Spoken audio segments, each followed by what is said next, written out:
Assalamualaikum warahmatullahi wabarakatuh. Pada kali ini kami akan membahas tentang terasi udang rebon asli khas Ambon dan Sumeneb 213. Kami di sini beranggotakan 3 orang. Yang pertama yaitu Husnul Khotimah dengan NIM 10, yang kedua yaitu Jumiatin dengan NIM 28, dan yang terakhir adalah Aminatun.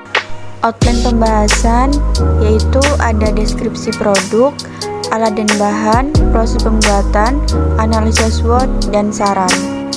Untuk deskripsi produk tentang terasi udang rebon ini, yaitu terasi yang diproduksi di Madura khususnya di Sumeneb memiliki perbedaan dengan terasi yang diproduksi di Cirebon, di mana terasi Madura memiliki warna yang merah kecoklatan seperti tanah dan memiliki ciri aroma dan rasa yang khas, sedangkan terasi Cirebon memiliki warna coklat kehitaman. Usaha terasi yang ada di desa Ambon dan Sumeneb memiliki ciri khas dalam proses pembuatannya, di mana proses pembuatan udang terasi di Ambon dan Sumeneb masih dilakukan secara tradisional dengan proses fermentasi. Fermentasi ini dilakukan dengan memanfaatkan mikroba yang bermanfaat di dalamnya. Proses pembuatan terasi di wilayah ini memiliki ciri khas tertentu, yaitu sebelum dilakukan fermentasi dibungkus terlebih dahulu menggunakan daun jati.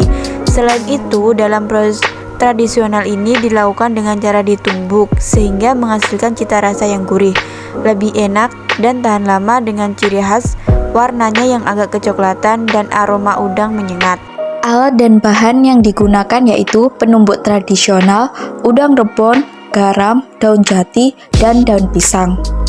Cara atau proses pembuatan. Yang pertama, proses pembuatan terasi diawali dengan proses pencucian dan sortasi udang. Tahap selanjutnya yaitu proses penjemuran udang. Proses penjemuran dilakukan hingga kadar air udang berkurang atau kondisi udang dalam setengah kering. Proses penumbukan dilakukan setelah udang setengah kering. Untuk menghaluskan udang menggunakan alat tumbuk tradisional. Pada proses penumbukan udang juga ditambahkan garam secukupnya. Sebelum fermentasi dilakukan, udang dibungkus terlebih dahulu menggunakan daun jati. Proses fermentasi dilakukan setelah proses penumbukan. Selanjutnya, proses fermentasi dilakukan selama kurang lebih 1 hari. Tahapan proses berikutnya adalah penumbukan udang hasil fermentasi. Pada proses penumbukan, tahap kedua ini sekaligus dilakukan proses pencetakan. Proses pencetakan terasi berbentuk kotak dan dibungkus dengan daun pisang. Pencetakan dilakukan dengan cara manual sehingga bentuk kotak tidak sama. Tahapan yang terakhir yaitu pengeringan, di mana pengeringan bertujuan agar terasi tidak terlalu menyengat dan terasi tidak terlalu asin.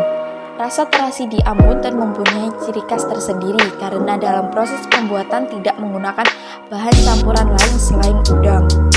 Analisa SWOT. Yang pertama ada kekuatan. Kekuatan dari produk ini adalah produk terasi yang berkualitas, cita rasa yang khas, potensi produksi yang besar, pasar yang baik, dan produk tahan lama. Kemudian untuk weakness atau kelemahan, yaitu ada produksi belum optimal, kurangnya promosi, pemasaran belum optimal, dan membutuhkan waktu produksi yang lama.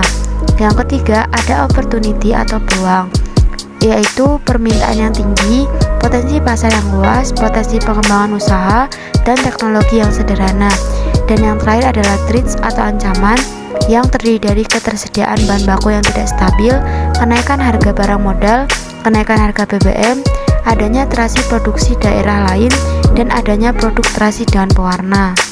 Saran untuk produk ini yaitu proses pengolahan terasi masih menggunakan teknologi yang sederhana, sehingga diperlukan perbaikan kualitas produk untuk pengembangan skala usaha, yaitu dengan memperbaiki teknologi, modal, sistem pemasaran, dan jaminan mutu terasi. Sekian presentasi dari kelompok kami, kurang lebihnya kami mohon maaf. Wassalamualaikum warahmatullahi wabarakatuh.